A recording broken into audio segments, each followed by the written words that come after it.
My home was flooded during the storm. I went to my son's mansion, soaked and muddy. My daughter-in-law blocked the door. "Ew! You will ruin my white carpets! Go to a shelter!" She slammed the door in my face. I sat on the curb and called the troubled teen I saved from the streets 20 years ago. He is now a general. Suddenly, a military convoy blocked the street. He stepped out and, "I'm glad to have you here." Follow my story until the end, and comment the city you're watching from so I can see how far my story has reached. The rain hadn't stopped for 3 days. I sat in my small kitchen on 15 Oak Street, listening to the water hammer against the tin roof like angry fists demanding entry.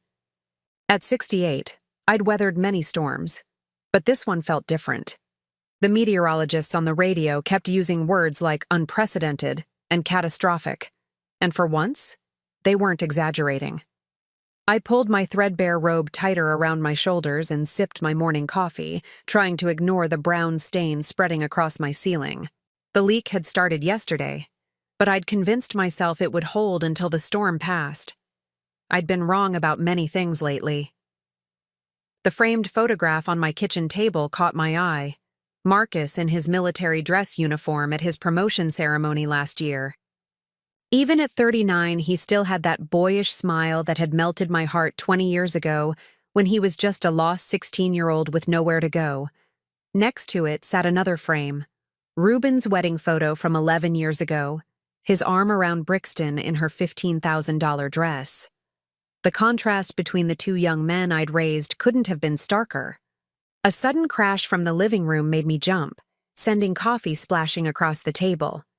I rushed to investigate and found my bookshelf toppled over, water pouring through a gaping hole where my window used to be. The storm had finally broken through. Within minutes, muddy water was ankle-deep and rising. I grabbed what I could, my purse, the photo of Marcus, a small overnight bag with a change of clothes. Everything else, 42 years of memories in this little house, would have to fend for itself against the flood. My hands shook as I dialed 911, but the circuits were overloaded. The emergency services recording told me to evacuate immediately and seek higher ground. Higher ground. The only higher ground I knew was 40 minutes away in Maple Ridge, where my son Ruben lived with his wife Brixton in their $600,000 mansion. I hadn't been invited to their home in over 2 years. Not since Brixton made it clear that my presence made her uncomfortable, and that my working-class background didn't align with their social circle. But surely, in an emergency like this, blood would matter more than her pristine white carpets and crystal chandeliers. The drive to Maple Ridge was treacherous. My 15-year-old Honda struggled through flooded streets, windshield wipers fighting a losing battle against the torrential downpour. By the time I reached their gated community, my clothes were soaked from the brief sprints between car and shelter, and mud caked my shoes from wading through deeper puddles than I'd anticipated. 127 Maple Ridge Drive had always intimidated me. The house was a monument to success, modern architecture with floor-to-ceiling windows, manicured lawns that cost more to maintain than I spent on groceries in 6 months, and a 3-car garage that housed Ruben's BMW, Brixton's Mercedes, and her weekend Porsche. I stood on their covered porch, water dripping from my gray hair, my overnight bag clutched against my chest like a shield. The doorbell chimed an elaborate tune that probably cost more than my monthly pension of $850. Through the frosted glass, I could see movement, shapes passing back and forth in what I knew was their marble foyer. The door opened, but not fully. Brixton appeared in the gap, her blonde hair perfectly styled despite the early hour, wearing a cream silk robe that probably cost more than I spent on clothes in a year. Her green eyes widened when she saw me, but not with concern or relief, with horror.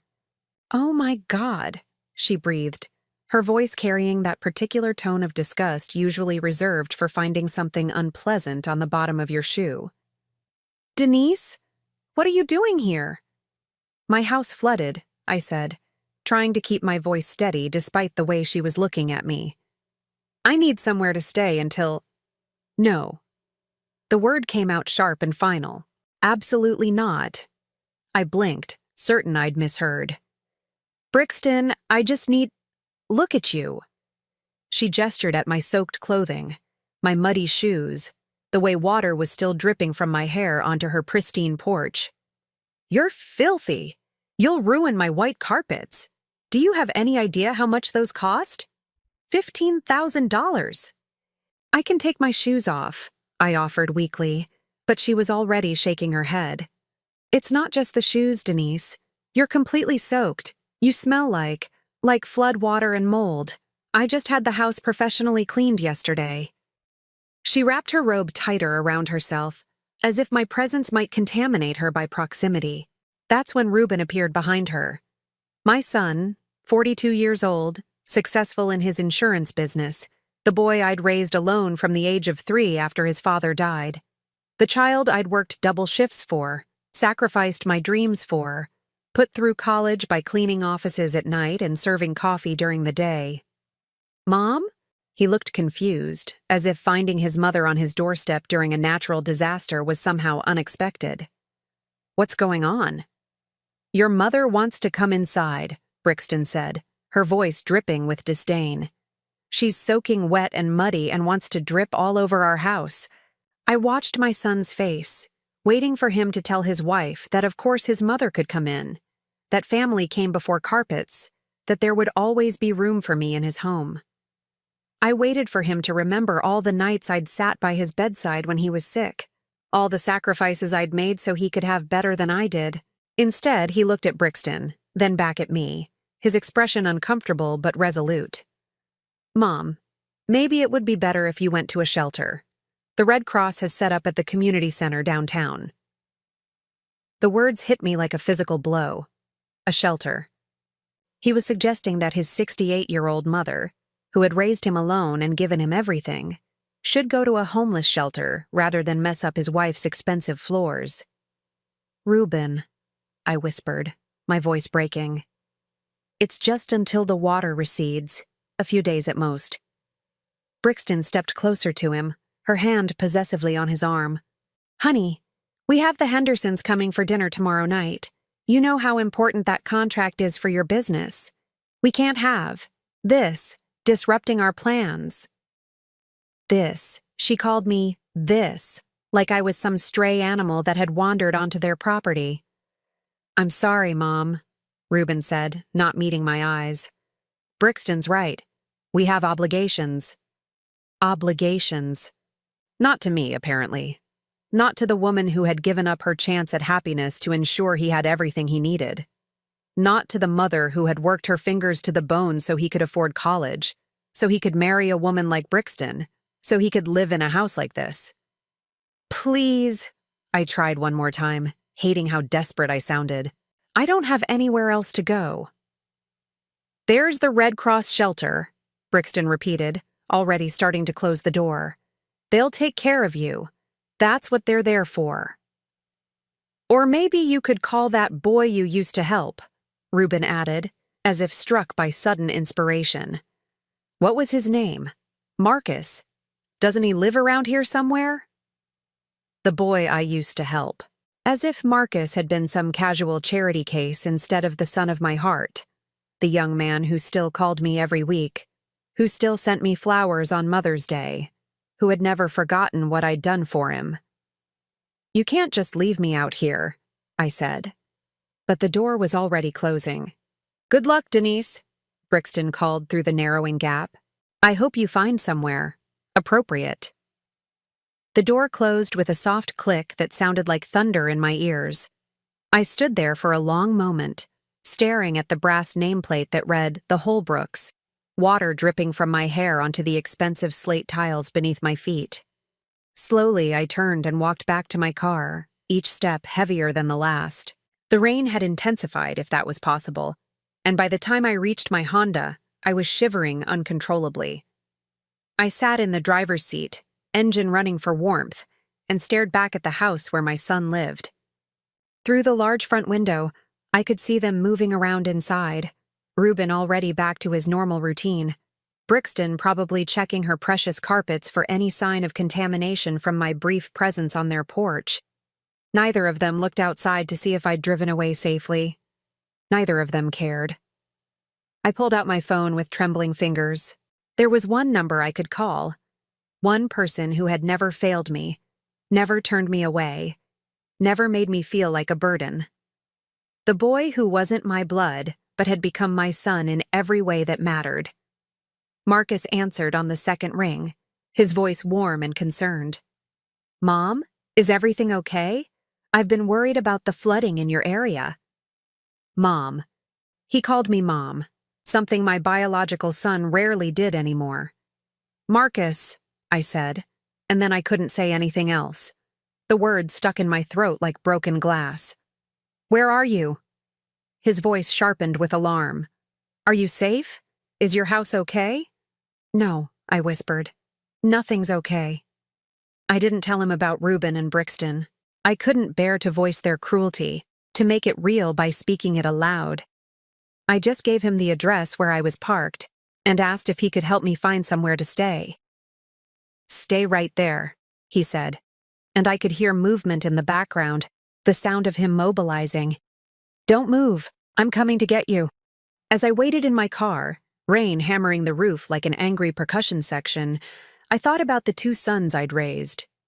One had turned his back on me for the sake of white carpets and social obligations. The other was rushing through a dangerous storm to save me. Blood, I realized, didn't make family. Love did. And I was about to be reminded of the difference between the two. Sitting in my flooded car on Maple Ridge Drive, waiting for Marcus to arrive, the memories came flooding back faster than the storm water that had destroyed my home. 24 years of sacrifice, 24 years of loving a son who had just shut his door in my face, played out behind my closed eyelids like a movie I couldn't stop watching. I was 30 when David died. A heart attack at 35, sudden and merciless, leaving me with a 3-year-old son and a mountain of medical debt that would follow me for the next decade. I remember standing in our small apartment bathroom, staring at myself in the mirror while Reuben slept in his crib, wondering how I was going to survive. How we were going to survive. The life insurance barely covered the funeral costs. David had always meant to increase the policy, but there had never been enough money, and now there never would be. I had a high school education and no real job experience beyond part-time work while Reuben was a baby. But I had something more important, a fierce determination that my son would never know poverty, never feel the shame of not having what the other kids had. So I did what I had to do. I took a job at the county social services office during the day and cleaned offices at night. While other mothers were tucking their children into bed and reading bedtime stories, I was scrubbing toilets and emptying trash cans, trying to earn enough to keep us afloat. My neighbor, Mrs. Chen, watched Reuben in the evenings for $20 a week, money I could barely spare but had to find. Reuben grew up thinking this was normal. He didn't know that other mothers didn't fall asleep at their kitchen tables over cold cups of coffee at 2 a.m. He didn't know that other families didn't eat cereal for dinner 3 nights a week because mommy was too tired to cook. He just knew that somehow magically there was always food on the table and clean clothes in his drawers and money for school supplies. As he got older, I made sure he had what he needed to fit in. When he wanted to play Little League, I picked up extra cleaning shifts to pay for the equipment. When he needed a suit for his 8th grade graduation, I worked through the flu to earn the money. When he wanted a guitar in high school, I sold my wedding ring, the only valuable thing I had left of David. I told myself it would all be worth it when he grew up. When he became successful and happy and realized how much I had sacrificed for him. When he looked back and understood that every choice I made was for his future. But understanding never came. Instead, Reuben seemed to resent the very sacrifices I made for him. When I missed his football games because I was working, he accused me of not caring. When I fell asleep during one of his school plays, exhausted from pulling a double shift, he was embarrassed.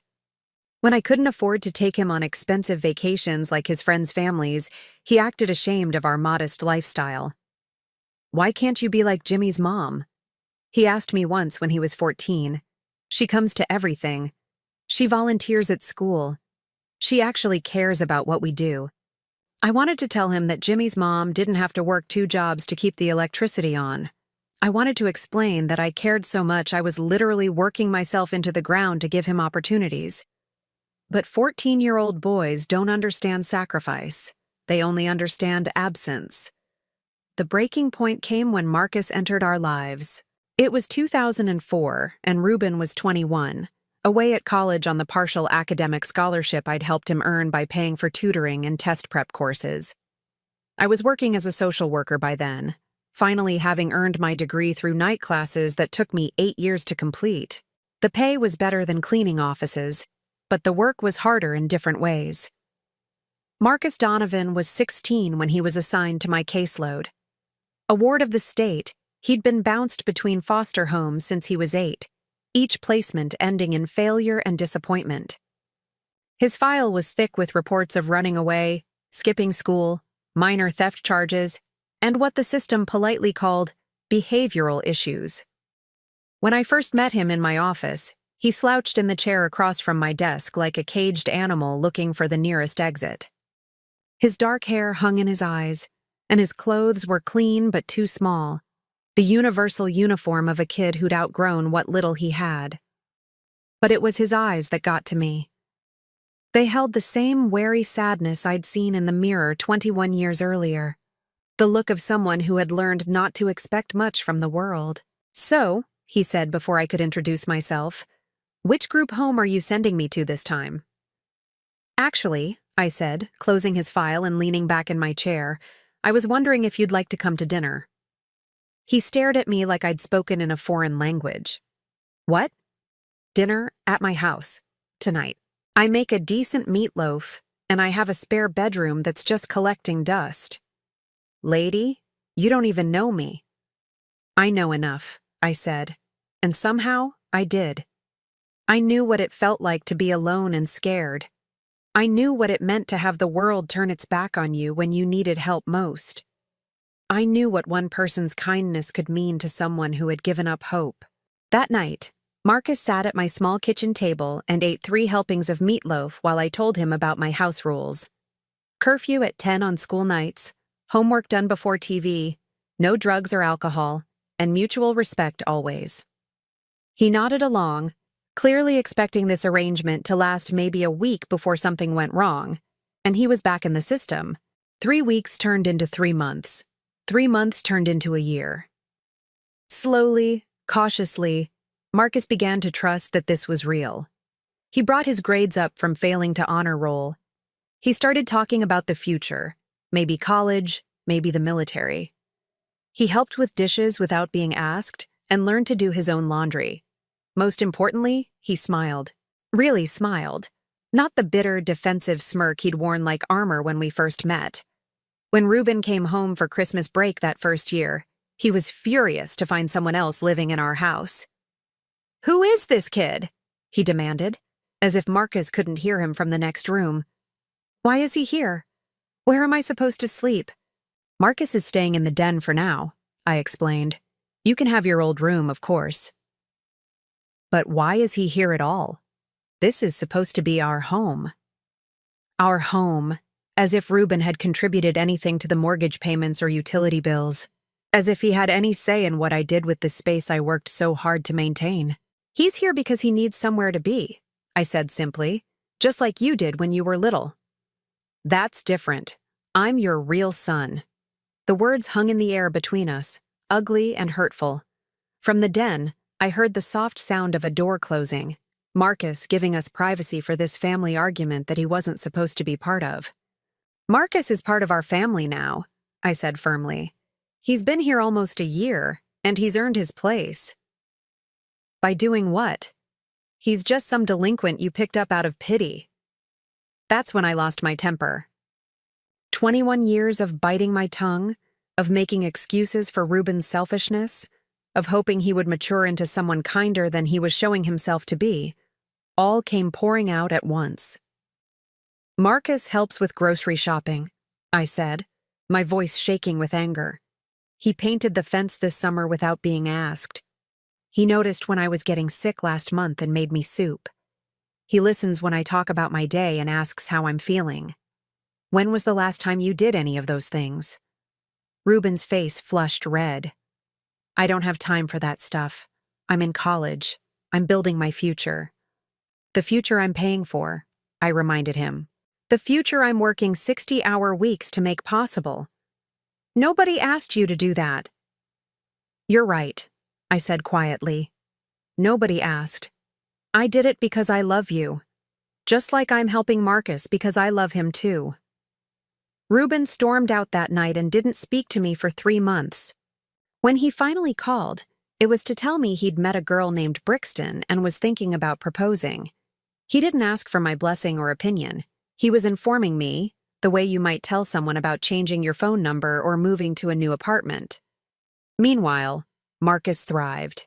He graduated high school with honors and immediately enlisted in the Army. On the day he left for basic training, he hugged me tight and whispered, "Thank you for saving my life, Mom. I promise I'll make you proud." Mom. He called me Mom, and it felt more natural than when Ruben said it. Over the years, as Marcus climbed the ranks and Ruben built his insurance business, the contrast between them became more pronounced. Marcus called every week, sent flowers on Mother's Day, visited whenever he was on leave. He introduced me to his fellow soldiers as his mother, never explaining the complicated circumstances of how we'd become family. To him, I simply was his mother, and he was my son. Ruben, meanwhile, grew more distant with each promotion and pay raise. His visits became perfunctory, obligatory check-ins motivated more by social expectation than genuine affection.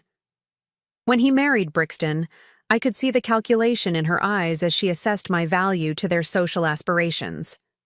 I came up wanting. The wedding was beautiful. $50,000 of flowers and champagne and designer everything. I wore my best dress, which had cost me $89 at Macy's, and tried to blend into the background of Brixton's wealthy friends and relatives. Marcus, handsome in his dress uniform, was my date. He spent the entire reception making sure I wasn't sitting alone, introducing me to people as his proud mother, making me feel like I belonged.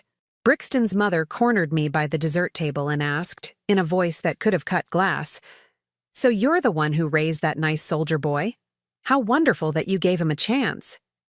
As if Marcus had been lucky to have me, instead of the other way around. "Actually," I said, smiling sweetly, "I was the lucky one. He's been the best son a mother could ask for." Her eyebrows lifted in confusion. "But Ruben is your biological son, isn't he?" "Biology doesn't make a family," I replied. "Love does."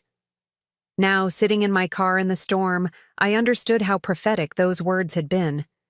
Ruben had my DNA, but Marcus had my heart. One had taken everything I offered and demanded more. The other had given back tenfold and asked for nothing but love.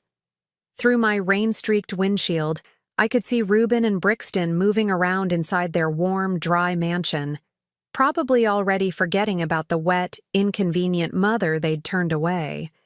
They had their white carpets and their social obligations and their carefully curated life. I had something better. I had a son who was racing through a dangerous storm to rescue me, not because he had to, but because he wanted to. A son who had never forgotten where he came from or who had helped him get where he was going. The sound of approaching vehicles broke through my reverie. In my rearview mirror, I could see headlights cutting through the rain. Not just one set, but several, moving in formation like a convoy. Marcus wasn't just coming to help me. He was bringing backup. As I watched those lights grow brighter, I felt something I hadn't experienced in years, the absolute certainty that someone would move heaven and earth to keep me safe, that I was worth saving, worth protecting, worth loving. Blood had failed me tonight, but family, real family, was about to arrive. The convoy that turned onto Maple Ridge Drive didn't belong in this neighborhood of manicured lawns and million-dollar homes. 3 black SUVs with government plates moved in perfect formation through the storm, their headlights cutting through sheets of rain like searchlights. Behind them came a military transport vehicle that looked more suited to a war zone than a suburban street lined with BMWs and Range Rovers. I watched through my rain-streaked windshield as they pulled up in front of Ruben's house, their engines rumbling like thunder. The lead SUV stopped directly beside my Honda, and I could see a figure in the passenger seat speaking rapidly into a radio. Even through the storm, there was something unmistakably authoritative about the way these vehicles had arranged themselves, not randomly parked, but strategically positioned. The passenger door of the lead vehicle opened, and Marcus stepped out into the storm. Even at 39, he still moved with the same purposeful stride I remembered from his teenage years. But now there was something else. Command presence, they called it in the military. He wore his dress uniform despite the weather, ribbons and medals catching what light there was, his posture radiating the kind of authority that made people step aside and pay attention. He was at my car door before I could fully process what I was seeing. "Mom," he said as I rolled down my window, rain immediately soaking us both. His voice carried that particular tone of controlled fury that I'd heard him use exactly once before, the day he'd graduated from high school and found out that Ruben had forgotten to come to the ceremony. "Are you hurt? Are you okay?" "I'm fine," I said, though we both knew that was only technically true. "Marcus, what is all this? Why are there so many vehicles?" He glanced back at the convoy, then at Ruben's house, where lights were now blazing in every window. Through the large front windows, I could see figures moving around inside, Ruben and Brixton, both peering out at the commotion in their driveway. "When someone threatens my family," Marcus said quietly, "I respond appropriately." He opened my car door wider, holding an umbrella over me that had materialized from somewhere. "Let's get you out of this storm. Marcus, I don't want to cause trouble."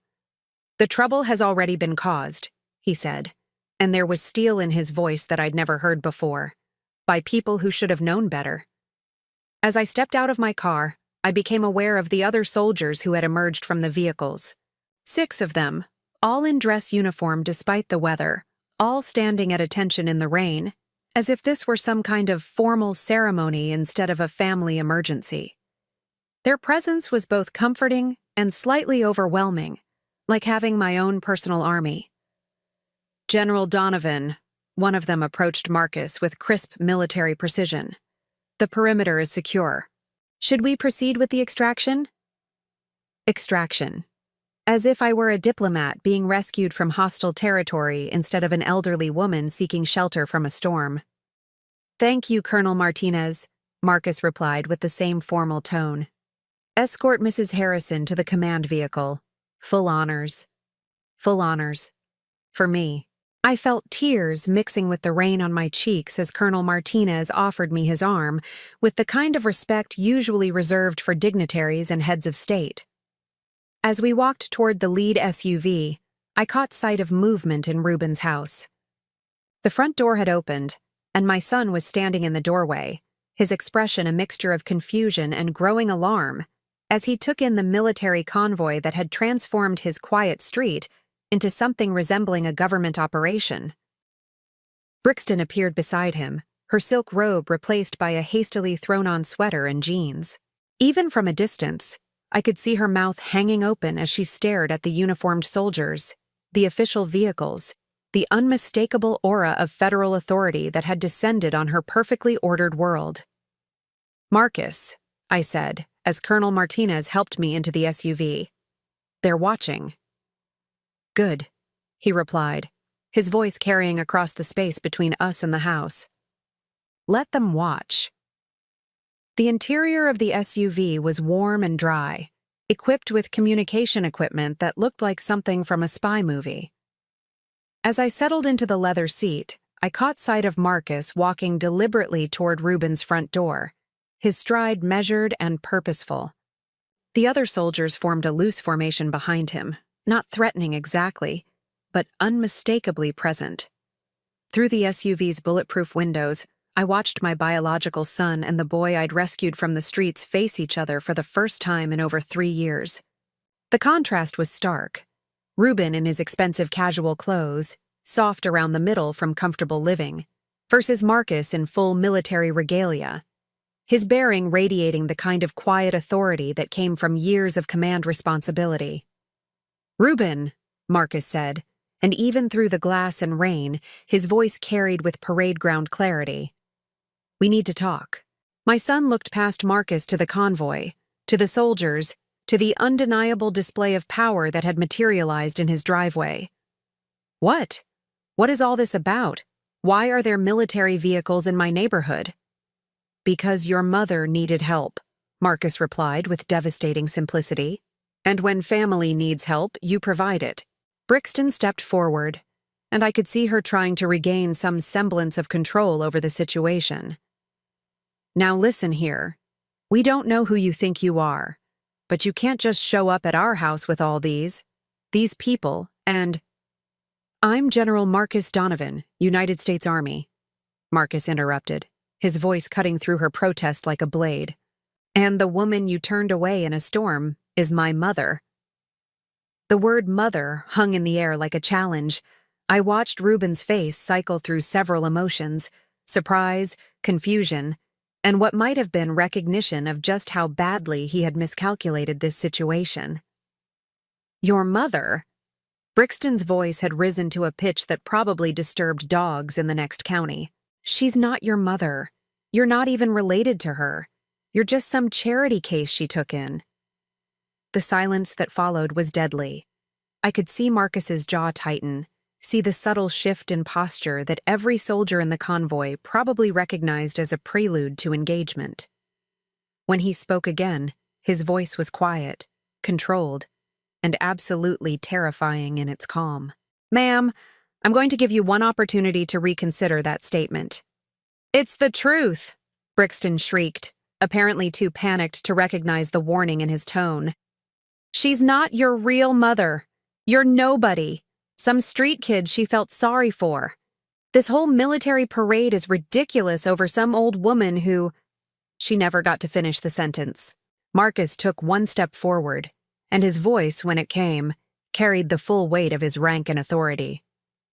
"That old woman worked 3 jobs to put me through school. She gave me a home when no one else would. She taught me what honor looks like, what integrity means, what it takes to be a decent human being." His gaze shifted to Reuben, and I saw my biological son actually take a step backward. "She is more of a mother to me than some people deserve, and she is under my protection. Is that clear?" "Now wait just a minute." Reuben finally found his voice, though it shook with something between indignation and fear. "You can't just come to my house and threaten us. I'm her real son. I have rights." "Rights?" Marcus's laugh was harsh and humorless. "What rights? The right to abandon your elderly mother in a natural disaster? The right to prioritize carpets over family? The right to slam doors in the face of the woman who sacrificed everything to raise you?" Each question hit like a physical blow.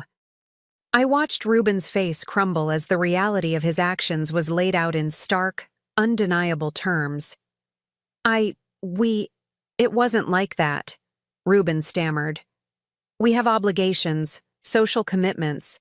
The house was just cleaned and she was all wet and muddy and—" "Stop talking," Marcus said with quiet authority.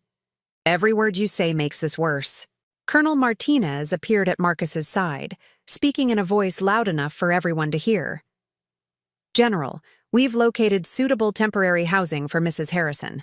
The base guest quarters are prepared and waiting." "Outstanding," Marcus replied, without taking his eyes off Reuben. "Please ensure that Mrs. Harrison has everything she needs for an extended stay. Comfort is the priority." "Sir, should we also contact the Media Relations Office? This level of community support operation typically generates local news interest." The suggestion was delivered with military precision, but I caught the underlying meaning. The threat of publicity, of having this story told to the wider community, hung in the air like smoke. Brixton went pale. "Media? You can't. This is a private matter." "Nothing about this is private anymore," Marcus said coolly. When you make a spectacle of rejecting someone's mother in a storm, you don't get to control how that story is told. "Please," Reuben said, and for the first time I heard genuine fear in his voice. "Please, let's not involve the press. We can work this out. Mom can stay with us. We weren't thinking clearly." "No," Marcus said with finality. "You weren't thinking at all. But I am." He gestured toward the SUV where I was sitting. "Mrs. Harrison will be staying where she's wanted and respected, where family actually means something." As he turned to walk back to the convoy, Reuben called out desperately, "Wait! Marcus, please, she's my mother. I made a mistake. I'm sorry." Marcus paused, looking back over his shoulder. "Some mistakes can't be fixed with apologies," he said quietly. "Some lines, once you cross them, change everything." He walked back to the SUV and climbed into the driver's seat, his movements controlled and precise despite the emotional weight of the confrontation. "Are you ready to go home, Mom?" he asked. And the gentleness in his voice was such a contrast to the steel he'd shown moments before that it almost broke my heart. "Home?" I asked, confused. "Base housing," he explained, starting the engine.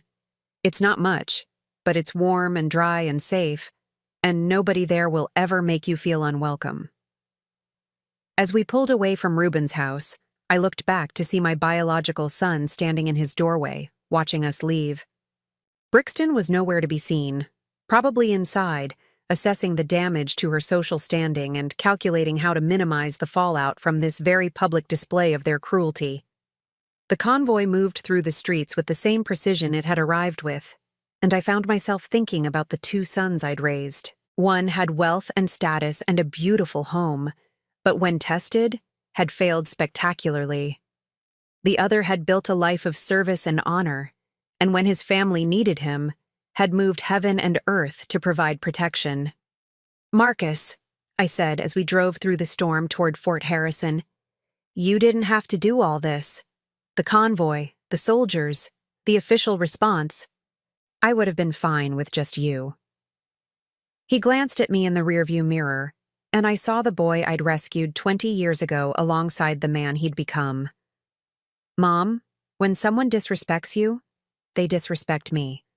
When someone abandons you, they abandon everything I believe in. This wasn't just about getting you out of the rain. This was about making sure everyone understands exactly who you are and what you mean." "And who am I?" I asked, genuinely curious about his perspective. "You're the woman who saved my life," he said simply. "You're the mother who taught me that family isn't about blood. It's about choice and commitment and love. You're the person who deserves to be protected and honored and never, ever abandoned." As Fort Harrison came into view through the storm, its lights warm and welcoming in the darkness, I realized that Marcus hadn't just rescued me from the weather. He'd rescued me from the lie I'd been telling myself for years, that blood was thicker than water, that biological family was somehow more real or important than chosen family. Tonight had proven otherwise. Real family was the people who came running when you called. Real family was the people who moved mountains to keep you safe. Real family was driving through a storm with a military convoy because you mattered enough to mobilize for. Fort Harrison at night was a different world from the chaos we'd left behind in Maple Ridge. Clean lines of streetlights marked orderly rows of buildings, each one purposeful and maintained with military precision. Even in the storm, there was something deeply comforting about the sense of order, of people who knew their jobs and did them well. Marcus pulled up to a modest 2-story building with a sign reading, "Guest Quarters, Building 17. The rain had finally begun to ease, but he still came around with an umbrella to escort me inside, the same careful courtesy he'd shown me since he was 16 years old. "Mrs. Harrison," the desk sergeant greeted me with genuine warmth as we entered the lobby. "Welcome to Fort Harrison. General Donovan has made sure we have everything prepared for your stay. If you need anything, and I mean anything, you just let us know." The apartment they'd prepared was simple but clean, with a small kitchen stocked with basics, a comfortable living room, and a bedroom that looked out over the base's central green. More importantly, it was warm and dry and filled with people who treated me with respect. "This is too much," I protested as Marcus showed me around the space. "I don't need all this. A simple hotel room would have been fine." "You're not staying in a hotel," he said firmly. "You're staying where I can make sure you're safe and comfortable, where you're treated like the important person you are." Important. When was the last time anyone had called me important? As we settled in the living room with cups of coffee that someone had thoughtfully prepared, Marcus's phone began buzzing constantly. Text messages, missed calls, voicemails, all ignored as he focused entirely on making sure I was settled. "You should answer that," I said after the 10th buzz. "It might be important." He glanced at the screen and his jaw tightened. "It's Ruben. He's been calling and texting for the past hour." "What does he want?" Marcus scrolled through the messages, his expression growing darker with each one. "He wants to explain himself. He wants me to understand his position. He wants to know if we can work this out like adults." He set the phone aside with obvious disgust. "He wants everything except to take responsibility for what he did." "Maybe I should talk to him," I said, though the words felt heavy in my mouth. "He's still my son, and families fight sometimes." No. The word was final, absolute. "Mom, you need to understand something. What happened tonight wasn't a family fight. It wasn't a misunderstanding or a moment of poor judgment. It was a choice. A deliberate, calculated choice to prioritize material things over human decency." He leaned forward, his voice intense but gentle. "When I got your call, do you know what I was doing? I was in a briefing with my commanding officer about deployment schedules. Important military business. But the moment I heard distress in your voice, nothing else mattered. I left that meeting, mobilized my people, and came to get you. Because that's what you do for family. But you have responsibilities. My first responsibility is to the people who matter most," he said firmly.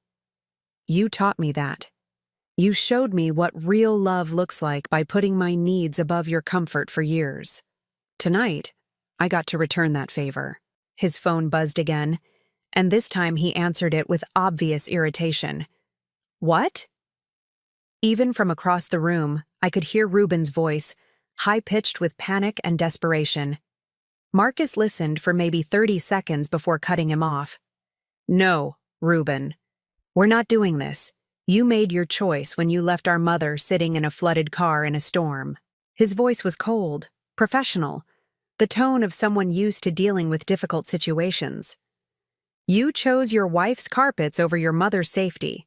You chose social appearances over human decency. Those choices have consequences." More frantic talking from the other end of the line.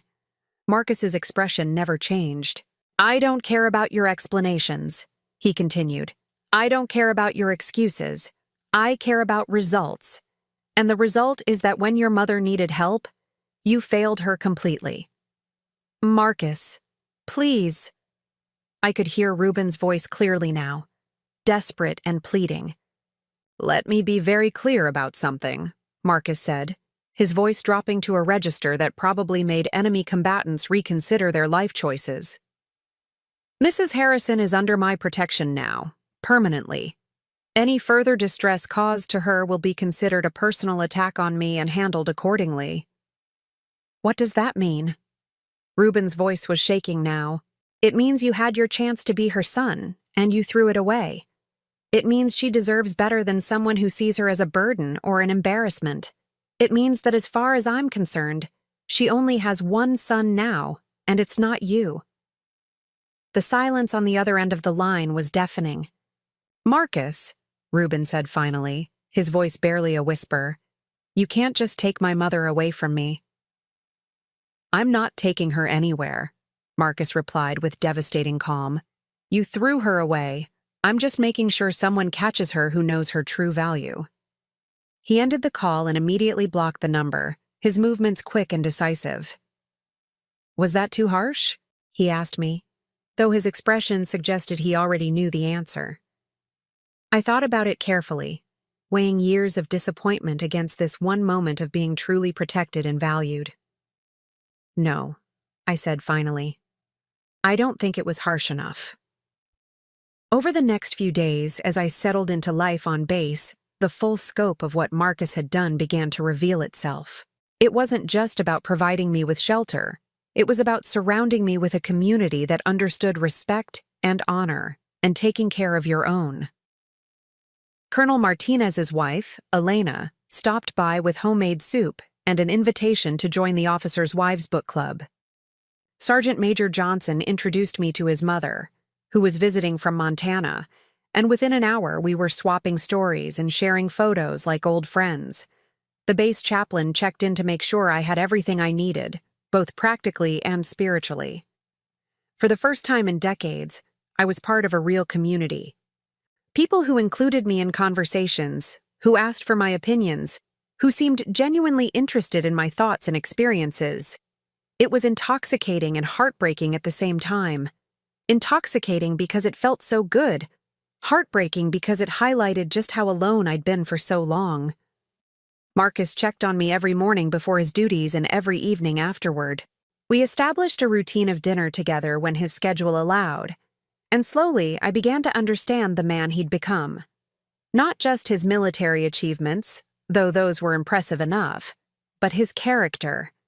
The way he treated subordinates with respect, the way he remembered details about people's families, the way he commanded through example rather than intimidation. "I learned that from you," he told me one evening when I commented on his leadership style. "You never had to raise your voice to get me to listen. You just lived your values so clearly that I wanted to follow your example." "I was just trying to survive," I said, "to get you through high school and launched into a decent life." "You were modeling integrity," he corrected. "Every choice you made taught me something about what kind of person I wanted to be. Every sacrifice showed me what real love looks like. Every time you chose what was right over what was easy, you were raising a son, just not the one you expected." On the fourth day, Brixton showed up at the base gate. I was in the commissary with Elena Martinez, learning about base life and enjoying the simple pleasure of grocery shopping with a friend, when my phone rang. It was the duty officer from the main gate. "Mrs. Harrison, we have a civilian here asking to see you. Says her name is Brixton Holbrook. She's persistent." Elena and I exchanged glances. In the few days I'd been on base, I'd shared enough of my story that the entire officer community knew what had happened. The protective instincts of military families had kicked in immediately and completely. "Tell her I'm not available," I said. "Ma'am, she says she's not leaving until she talks to you. She's been here for 2 hours already." I sighed. Brixton's tenacity was legendary. It's how she'd landed Reuben in the first place. "Put her on the phone." A moment later, my daughter-in-law's voice came through the speaker, artificially sweet, but with an underlying edge of desperation. "Denise, thank goodness. I've been trying to reach you for days. We need to talk." "I don't think we do," I said calmly. "This whole situation has gotten out of hand," she continued as if I hadn't spoken. "We're family. We should be able to work through a little misunderstanding." "A little misunderstanding?" I felt my temper beginning to rise. "You called me filthy. You said I would ruin your carpets. You suggested I go to a homeless shelter instead of staying in my son's house during a natural disaster." "I was stressed," she said, her voice taking on a wheedling quality. "The storm, the mess, everything was chaotic. I wasn't thinking clearly. Surely you can understand that." Elena was watching me with the keen interest of someone who'd been briefed on the situation. She made a gesture suggesting I put the call on speaker, which I did. "What I understand," I said, "is that stress reveals character. When things got difficult, you showed me exactly who you are." "That's not fair." Brixton's voice rose to that familiar sharp pitch. "You have no idea the pressure I was under. The house was perfect for our dinner party, and suddenly there you were, all wet and muddy and in need of help," I finished. Your husband's mother was in need of help, and your response was to protect your floors. Those floors cost $12,000, she shrieked, apparently forgetting that she was trying to win me over. Elena raised her eyebrows and mouthed, 12,000? With the kind of expression reserved for people who've clearly lost perspective on reality. Brixton, I said, my voice deadly calm, I'm going to explain something to you very clearly. You had one chance to show that you understood what family means. One opportunity to demonstrate basic human decency. You failed spectacularly. But we can fix this, she insisted. Ruben feels terrible. He wants to make it right. We both do. How? I asked. How exactly do you propose to fix the fact that you turned away your husband's elderly mother during a natural disaster? How do you undo the moment when you valued possessions over people? We'll have you over for dinner. A nice dinner, with good china and flowers. We'll make it special. I almost laughed at the absurdity of it. She thought this was about social gestures, about performing the right actions to achieve the desired outcome. I don't want your dinner, Brixton. I don't want your apologies or your explanations or your attempts to manage the situation. I want you to leave me alone. You can't just cut us off. The mask was slipping now, revealing the panic underneath. We're family. You're Ruben's mother. Yes, I said quietly. I am Ruben's mother. And for 42 years, I loved him and supported him and sacrificed for him, believing that someday he'd become the kind of man who would do the same for me. But that's not who he chose to be. He's still your son. Biology doesn't create obligation, I said, and I could hear Marcus's influence in my words. Love does, respect does, decency does, none of which were present in his actions toward me. There was a long silence on the other end of the line. When Brixton spoke again, her voice had changed, becoming colder and more calculating. Fine, she said. If that's how you want to play this, then fine. But don't expect us to keep reaching out forever. Don't expect us to keep trying to fix this when you're being so stubborn and unreasonable. I don't expect anything from you, I said truthfully. I stopped expecting things from you the moment you shut your door in my face. I hung up and looked at Elena, who was shaking her head in amazement. Honey, she said, I've been married to a military officer for 23 years. I've seen some dysfunctional family situations, but that woman... She shook her head again. That woman doesn't understand the first thing about what matters in life. No, I agreed. She doesn't. But I was beginning to understand it perfectly. Family wasn't about blood or obligation or social expectations. It was about people who showed up when you needed them. People who protected and honored and valued you. People who chose to love you not because they had to, but because they wanted to. I had that now. I had it with Marcus, with Elena, with this community of people who'd welcomed me, not because of who I was related to, but because of who I was. For the first time in years, I felt like I was exactly where I belonged. 3 months had passed since the storm that changed everything, and Fort Harrison had become more than just a temporary shelter. It had become home in a way that surprised me every morning when I woke up. The guest quarters had evolved into a comfortable space filled with small touches that made it mine. Photographs on the mantel, books on the shelves, plants by the window that Elena Martinez had helped me choose. I'd established routines that gave structure to my days. Morning coffee with Colonel Martinez and his wife in their kitchen, where we discussed everything from current events to family recipes. Afternoons spent volunteering at the base library, helping soldiers' children with their reading, or working in the community garden that Sergeant Major Johnson had convinced me to help establish. Evenings were often spent with Marcus when his duties allowed, or with the group of officers' wives who had embraced me as one of their own. For the first time in decades, I felt useful, valued, wanted. Mrs. Harrison, young Private Rodriguez said as I helped him with a letter to his girlfriend back in Texas, my mom would love you. She always says that good people recognize other good people, and everyone here talks about how lucky the general is to have you as his mother. I'm the lucky one, I replied, and meant it. Marcus had given me more than shelter and protection. He'd given me a community where I belonged, where my presence added value rather than created obligation. The contrast with my old life couldn't have been starker.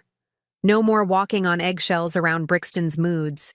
No more feeling like an unwelcome guest in my own son's presence. No more pretending that biological connection was enough to sustain a relationship built on resentment and social climbing. My phone rarely rang anymore, and when it did, it was usually Elena asking if I wanted to join her for shopping, or Chaplain Williams inviting me to help with the youth program, or Marcus checking in to see if I needed anything. The desperate calls from Ruben had stopped after the first week, replaced by a silence that spoke volumes about his priorities. But news traveled, especially in a community as interconnected as Maple Ridge's social circle. You might want to see this, Elena said one afternoon, setting her laptop on my kitchen table with an expression that mixed concern with barely suppressed satisfaction. On the screen was the local newspaper's society page, featuring a photograph from what looked like a charity fundraiser. The headline read, "Local Insurance Executive Faces Business Challenges Amid Family Controversy." The article was carefully worded, the way small-town journalism handled sensitive topics involving prominent families, but the message was clear. Ruben's insurance business was struggling. Several major clients had quietly moved their accounts to competitors. The reasons were never explicitly stated, but the timing was telling.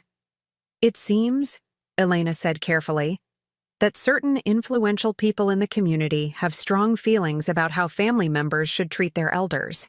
I scrolled through the article, noting the quotes from unnamed sources expressing disappointment in recent revelations about character and concerns about business relationships with individuals who don't share our community values. Marcus didn't do this, I said, though it came out more like a question. Marcus doesn't have to do anything directly, Elena replied. Word travels fast in military circles, and a lot of the people in Maple Ridge have connections to the base. Contractors, suppliers, reserve officers, military families. When people hear about someone mistreating a Gold Star mother's equivalent, well, consequences follow naturally. Gold Star mother's equivalent. The phrase caught my attention. What does that mean? Elena's expression softened. Honey, you raised a general. You sacrificed everything to help him become the man he is today. In military culture, that makes you almost sacred. What your son and his wife did to you, it's not just personal. It's a violation of everything we hold dear about honoring those who serve and sacrifice. The next piece of news came a week later, delivered by Marcus himself during one of our regular dinners together. I heard from Colonel Peterson today, he said, carefully cutting his steak. His wife plays tennis with some of the ladies from Maple Ridge Country Club. I set down my fork, sensing that whatever came next would be significant. Apparently, Brixton's been having some social difficulties, he continued with the bland tone of someone reporting weather conditions. Several of her committees have found reasons to replace her. The country club's board decided not to renew her membership chairmanship. Invitations to certain events have decreased. Because of what happened with me? Because of who she revealed herself to be, Marcus corrected gently. Social circles like theirs survive on reputation and respect. When someone shows that level of cruelty to a family member, especially an elderly one, it raises questions about character that people don't want associated with their organizations. I thought about this, trying to process how I felt about my former daughter-in-law's social exile. Surprisingly, I felt no satisfaction in her downfall, just a tired sort of recognition that actions had consequences. And Ruben? I asked. Marcus's jaw tightened slightly. He's been trying to reach me through official channels. Phone calls to my office, emails to my staff, even an attempt to schedule an appointment through military protocol. What does he want? To apologize, to explain, to ask for my help in repairing his reputation and his business. Marcus looked up from his plate, his expression serious. He seems to think that if I publicly forgive him, if we're seen together, it will restore his social standing. The audacity of it took my breath away. Even now, even after everything, Reuben was thinking about appearances and social management rather than genuine remorse or relationship repair. What did you tell him? Nothing. I haven't responded to any of his communications. Marcus leaned back in his chair, his voice taking on that command tone that made subordinates stand straighter. He had 42 years to learn how to treat you properly. He had countless opportunities to show gratitude for your sacrifices, respect for your dignity, love for your person. He chose not to take them. He's still my biological son, I said quietly, though the words felt hollow even as I spoke them. And you're still the woman who raised him, Marcus replied, which makes his betrayal even worse, not better. Biology doesn't excuse cruelty, Mom. It makes it less forgivable, not more. 2 weeks later, the final piece of the puzzle fell into place when Elena arrived at my door with fresh gossip and homemade cookies. The Holbrook house is for sale, she announced without preamble, setting the cookies on my counter and settling into what had become her usual chair at my kitchen table. What? $1.2 million, according to the listing. Apparently, the financial pressures finally became too much. Reuben's business has lost too many clients, and without Brixton's social connections bringing in referrals, they can't maintain their lifestyle. I absorbed this information slowly. The mansion that had been too good for a wet, muddy mother was now just another piece of real estate, valued in dollars and cents rather than social status. Where will they go? Nobody knows for sure, but there's speculation about moving to Brixton's parents' place in Arizona. Apparently, her father has some business connections there that might help Reuben rebuild. Rebuilding. Starting over in a new place where their reputation hadn't been tarnished by stories of elder abuse and social climbing. It seemed fitting somehow that they would have to construct new lives just as I had. That evening, as I sat on the small porch outside my quarters watching the sunset over the base, Marcus joined me with 2 cups of coffee and the comfortable silence that had developed between us over the months.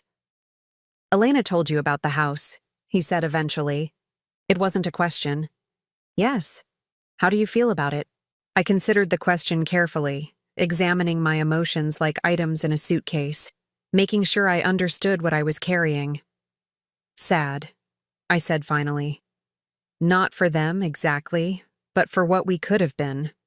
For the family we might have had if different choices had been made. Regrets? No, I said, surprising myself with the certainty of the answer. No regrets. They showed me who they really were, and I finally listened. You can't regret learning the truth, even when it hurts. And now? I looked around at the base, at the lights coming on in homes where families gathered for dinner, where children did homework while parents discussed their days, where people took care of each other as a matter of course rather than obligation. Now I know what real family looks like, I said. Not perfect, not without challenges, but real. Built on choice and respect and genuine care for each other's well-being. Marcus nodded, understanding in the way that people who'd found their true family always understood each other. The guest quarters arrangement can be permanent if you want, he said quietly. Base housing has approved it, and honestly, having you here has been good for morale. The younger soldiers especially appreciate having someone with your experience and wisdom available. Are you asking me to stay? I'm asking you to consider that this might be where you belong. Not as a temporary refugee from a storm, but as a valued member of a community that recognizes your worth. I thought about my old life on 15 Oak Street, the small house that had been more museum than home, filled with photographs of people who had moved on without me.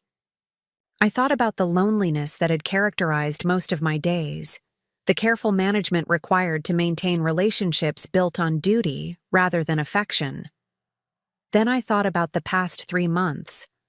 The morning conversations with Elena, the afternoon reading sessions with soldiers' children, the evening dinners with people who included me in their stories, who asked for my opinions, who seemed to genuinely enjoy my company. Yes, I said. I think this is exactly where I belong. As if summoned by my decision, the sound of laughter drifted across the courtyard from where a group of younger officers' wives were setting up for a movie night in the community center. Someone called out my name, inviting me to join them. Marcus smiled, the expression transforming his serious face into something warm and boyish. Better go, Mom. Your family is calling. My family. Not the family I'd been born into or created through marriage, but the family I'd chosen and that had chosen me back. The family that measured worth by character rather than bank accounts, that honored service and sacrifice, that understood the difference between obligation and love. I stood up, brushing off my pants and preparing to join the laughter and fellowship waiting for me across the courtyard. For the first time in decades, I was eager to see what tomorrow would bring, confident that whatever came, I'd face it surrounded by people who truly cared about my well-being.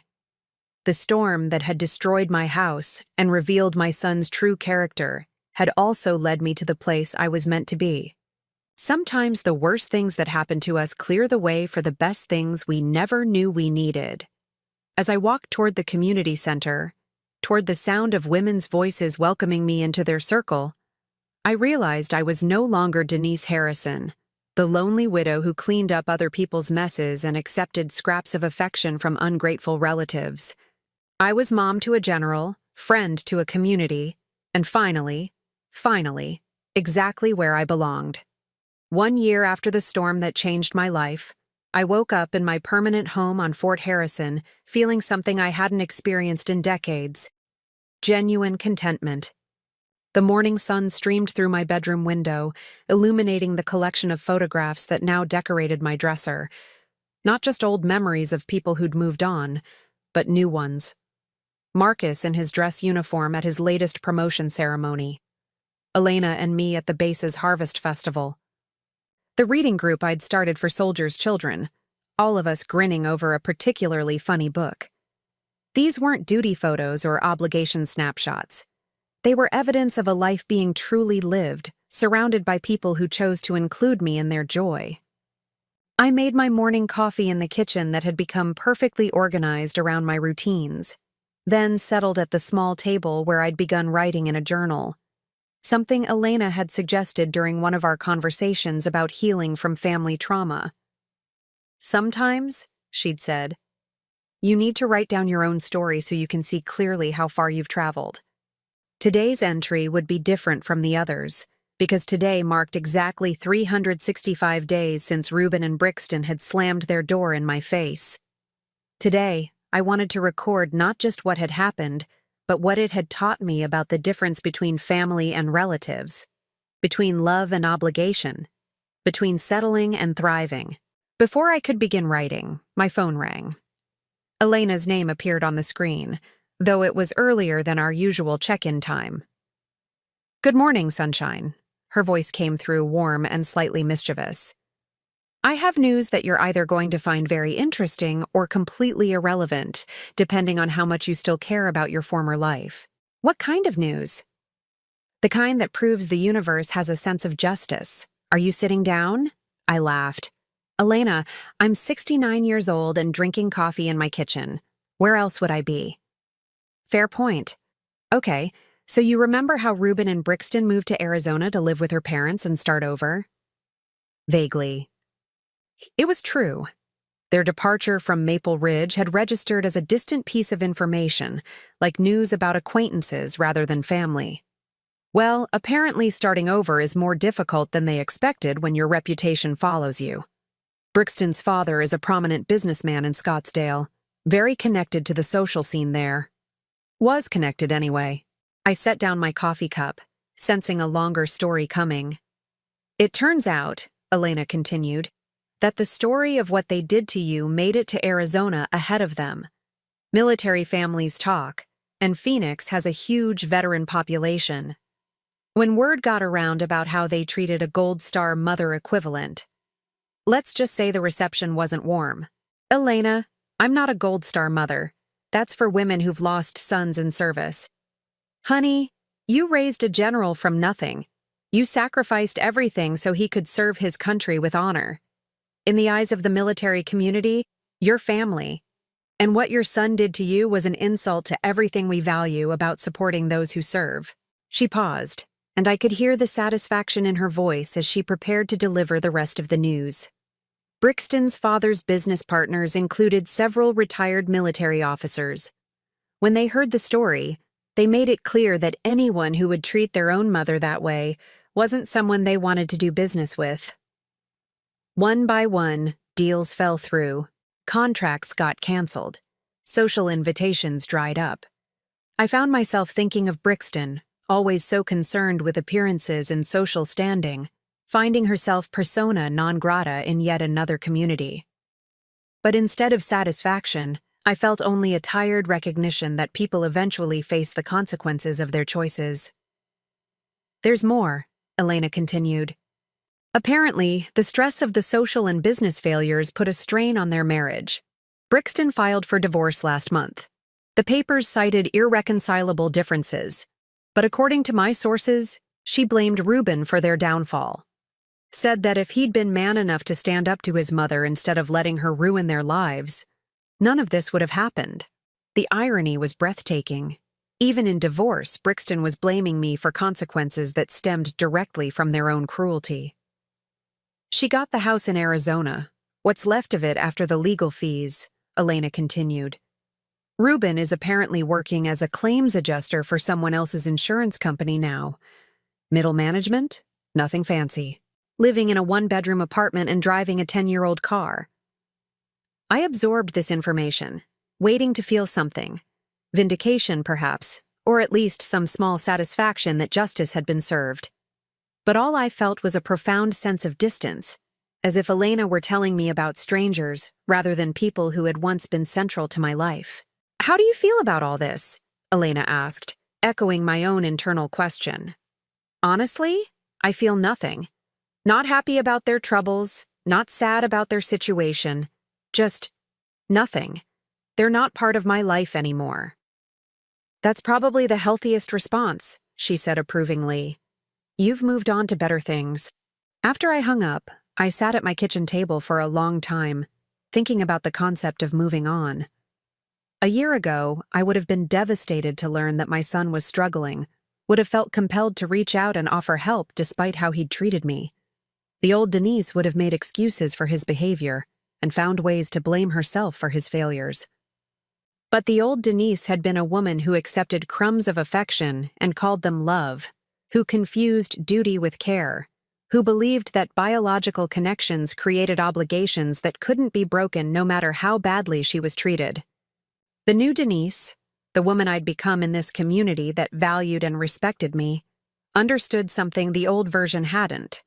That real love was mutual, that healthy relationships required reciprocity, and that family was something you built through choice and commitment, not something you endured through accident of birth. A knock at my door interrupted my reflections. I opened it to find Marcus standing there in his dress uniform, looking unusually formal for a casual morning visit. "Good morning, Mom," he said, using the title that still made my heart warm every time I heard it. "Do you have a few minutes? There's something I want to show you." "Of course. Come in." "I was just having coffee and—" "Actually," he interrupted gently, "I was hoping you'd come with me. There's something at my office that I think you'll want to see." Curious, I grabbed my sweater and followed him across the base to the administrative building where his office was located. He led me down hallways lined with photographs of distinguished military leaders, past offices where uniformed personnel worked at the business of keeping our country safe. Marcus's office was spacious, but not ostentatious, decorated with the awards and commendations he'd earned over his 20-year career. Behind his desk hung a large American flag, and on his bookshelf sat a framed photograph of the two of us from his promotion ceremony 6 months earlier. "Sit down," he said, gesturing to the chair across from his desk. "I have something to give you."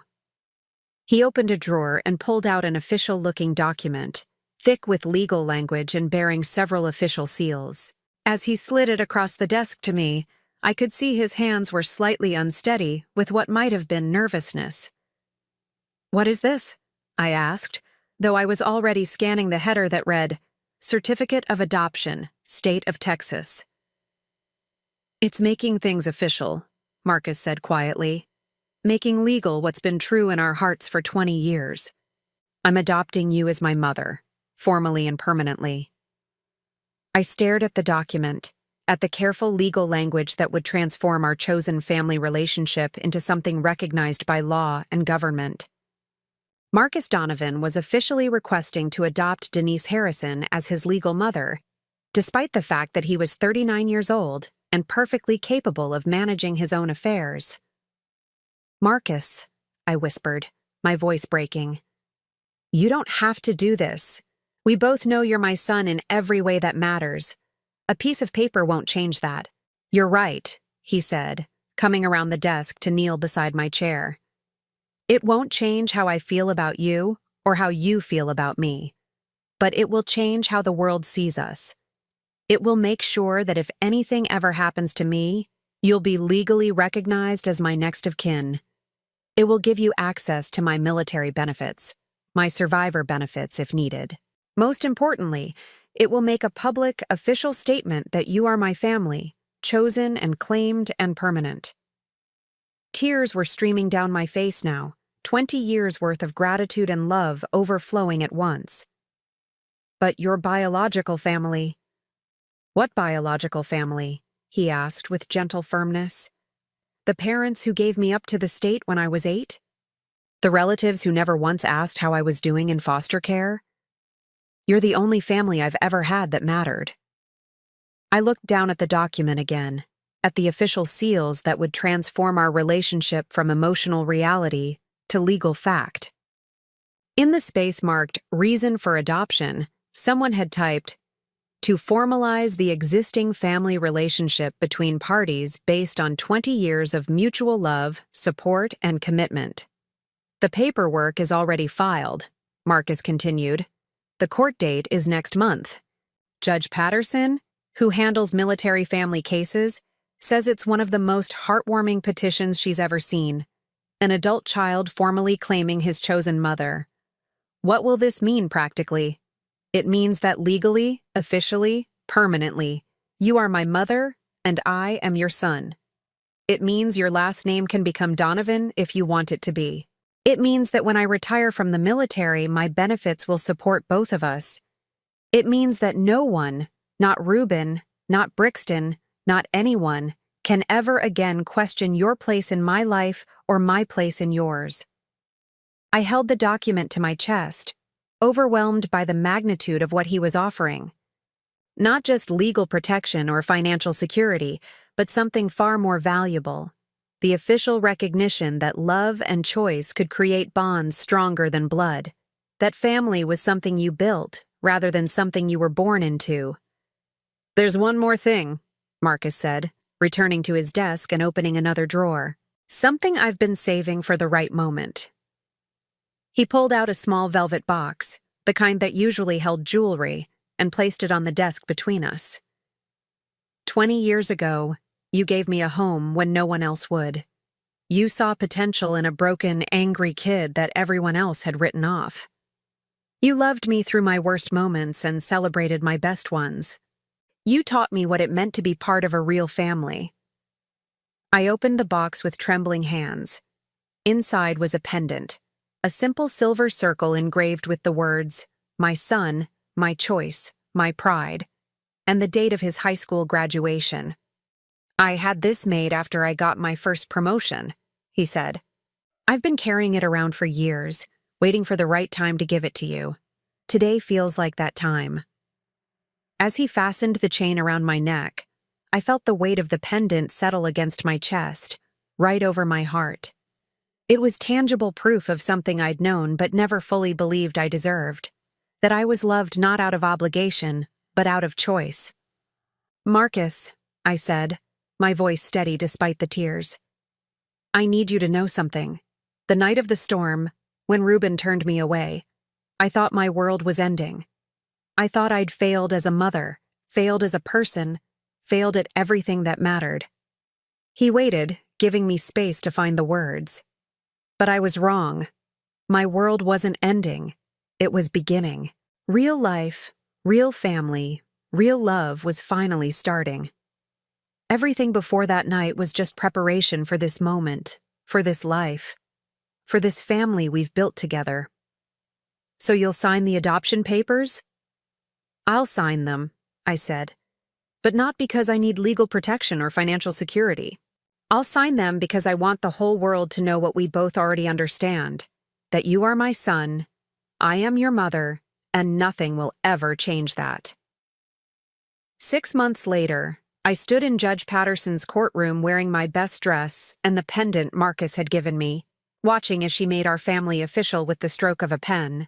Elena and Colonel Martinez were there as witnesses, along with several other friends from the base who had become our extended family. "It is my honor," Judge Patterson said, "to grant this petition and officially recognize what has clearly been true for many years, that Marcus Donovan and Denise Harrison Donovan are mother and son, bound by love, choice, and commitment. May your family continue to thrive and serve as an example of what real love looks like." As we walked out of the courthouse, now legally and permanently family, Marcus took my arm and smiled. "So, Mom, how does it feel to be officially a Donovan?" I looked around at the friends who had come to celebrate with us, at the community that had embraced me completely, at the life I'd built from the ashes of my old disappointments. "It feels like coming home," I said. "Finally, after 69 years, I know exactly where I belong." That evening, as we celebrated at a dinner hosted by Elena and Colonel Martinez, my phone buzzed with a text from an unknown number. The message was brief. "Mom, I heard about the adoption. I'm sorry for everything. Can we talk? Ruben." I showed the message to Marcus, who read it without expression. "What do you want to do?" he asked. I looked around the table at the faces of people who had chosen to love me, who had included me in their lives not out of duty, but out of genuine affection. People who had never made me feel like a burden or an obligation, who celebrated my presence rather than tolerating it. I deleted the message without responding. "Nothing," I said. "I want to do absolutely nothing. This is my family now, and this is where my story continues." And for the first time in my life, I felt completely, totally, perfectly at peace. Now I'm curious about you who listened to my story. What would you do if you were in my place? Have you ever been through something similar? Comment below. And meanwhile, I'm leaving on the final screen 2 other stories that are channel favorites, and they will definitely surprise you. Thank you for watching until here.